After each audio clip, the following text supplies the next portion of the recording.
श्रम्भेश्वर बाबा का एक कितना सुंदर वर्णन किया गया कि अगर मान लो कोई व्यक्ति नशे में डूबा रहता है, मदिरा का नशा छोड़ ही नहीं रहा, पूरा प्रयास कर लिया और वो दारू छोड़ने को ही तैयार नहीं, 8 साल 10 साल 15 साल 20 साल 25 साल 30 साल निकल गए और वो मदिरा छोड़ ही नहीं रहा, बहुत तकलीफ में। नया लड़का है, अभी शादी हुई, बहू बेचारी रोती है, घर के बच्चे रोते हैं, पर वो मदिरा का नशा छोड़े ही ना। तो श्रम्भेश्वर महादेव का स्मरण करें। बेलपत्री के 5 पत्ते, शमी के 3 पत्ते। बेलपत्री के कितने पत्ते? 5। शमी के कितने पत्ते? 3। बेलपत्र के 5 पत्ते, शमी के 3 पत्र और काली मिर्च 5। एक पत्र, शमी पत्र सब साथ में लेकर काली मिर्च के साथ में बाबा देव अधिदेव महादेव को, भगवान शंकर को समर्पित करो। श्रम्भेश्वर महादेव का नाम लीजिए, जम के बोलो। कौन सा महादेव? श्रम्भेश्वर महादेव। आपने कथा में सुना होगा कि शरम्भ पक्षी का रूप मेरे शंकर भगवान ने लिया था। किसके लिए लिया था?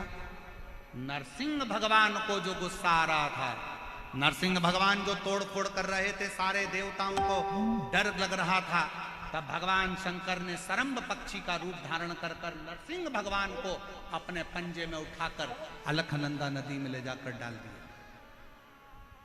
शिव जी ने एक नाम लिया, शंकर जी का एक नाम का उच्चारण हुआ। क्या नाम था? जम के बोलो। श्रम्भेश्वर महादेव। आवाज नहीं आ रही है, जरा जम के बोलो। कौन से महादेव? बोल श्रम्भेश्वर महादेव की। श्रम्भेश्वर महादेव। 5 बेलपत्र, 5 कमल काली मिर्च, 3 शमी पत्र शंकर जी को चढ़ाकर बाबा से श्रम्भेश्वर महादेव का नाम लेकर विनय कर बाबा आपकी कृपा होगी तो जीव नशे से मुक्त जरूर होगा। शंकर, आपकी कथा कहती है कि आप राम नाम की मस्ती में डूबते हो और नशे को त्यागते हो।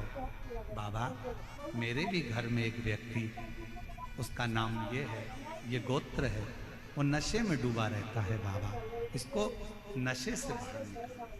झोली पसार कर प्रणाम करो। अपने हाथ की हथेली को, जैसे ये जल बहने वाला जो स्थान है, यहाँ ये पानी जो यहाँ से बहकर आता है, अपने सीधे हाथ की हथेली को यहाँ लगाओ। सीधे हाथ की हथेली को यहाँ लगाकर, ये जो जलाधारी है, यहाँ अशोक सुंदरी का स्थान होता है, अपनी हथेली को यहाँ लगाओ। कार्तिकेय गणेश जी का जो स्थान जलाधारी पर होता है, वहाँ हथेली को लगाकर बाबा के शिवलिंग का स्पर्श कर कर जो चढ़ाई हुई सामग्री है उसको वापस उठा लो और लेकर आ जाओ। शमी पत्र मदिरा पीने वाले व्यक्ति के कक्ष में रख दो और एक बेलपत्र और एक काली मिर्च जो मदिरा के नशे में लगा रहता है, सुबह के टाइम पर बेलपत्र, शाम के समय पर काली मिर्च, किसी भी तरह से उसको खाने में देना प्रारंभ करिए। 15 दिन बाबा का चढ़ा हुआ जल श्रम्भेश्वर महादेव के नाम से दीजिए। ज़्यादा से ज़्यादा 20 दिन 22 दिन के अंदर वो धीरे धीरे मदिरा छोड़ना प्रारंभ कर देगा, मदिरा से दूर होता चलेगा। शिव तत्व शंकर ओ घड़ी, शिव ओ घड़ी। फिर से एक बार भगवान का नाम लीजिए। कौन से महादेव? श्रम्भेश्वर महादेव। और ये नाम कोई साधारण नाम नहीं है। कितना भी घर में झगड़ा हो रहा हो, भाई भाई का झगड़ा हो, रिश्तेदारों का झगड़ा हो, कोर्ट कचहरी चल रही हो, अगर आप तकलीफ में हैं तो एक लोटा जल श्रम्भेश्वर महादेव के नाम से शिव जी पे चढ़ाओ। धीरे धीरे धीरे धीरे अंतर। कोई कोमा में पड़ा है, व्हीलचेयर पर पड़ा है, हॉस्पिटल में पड़ा है, डॉक्टर ने कह दिया कि अब भगवान के ऊपर है, हमने सारी दवाइयाँ दे दी, गोलियाँ दे दी, सारा इलाज कर लिया, अब ये उठेगा नहीं उठेगा, चलेगा नहीं चलेगा, आगे बढ़ेगा नहीं बढ़ेगा, इसकी जवाबदारी हमारे पास नहीं है। उस समय पर केवल ध्यान देना, अशोक सुंदरी, गणेश जी, कार्तिकेय वाले स्थान पर एक एक चावल का दाना 3 रखो। अगर पी ले तो ठीक है, नहीं पी सकता उसके शरीर पर उस जल को लगाना रोज प्रारंभ करो। धीरे धीरे वो कोमा से भी बाहर निकलेगा, शरीर भी चलेगा और वो आगे बढ़ना प्रारंभ करेगा। श्रंभेश्वर महादेव के नाम मात्र में इतना बल होता है कि श्रंभेश्वर महादेव की यहां तक शिवपुराण कहती है कि जब जब श्रंभेश्वर महादेव की कथा आए और दिल से अगर आपने सुना है तो व्यक्ति रोग से, दुख से निवारण होता ही है। वो श्रंभेश्वर महादेव, श्रंभेश्वर।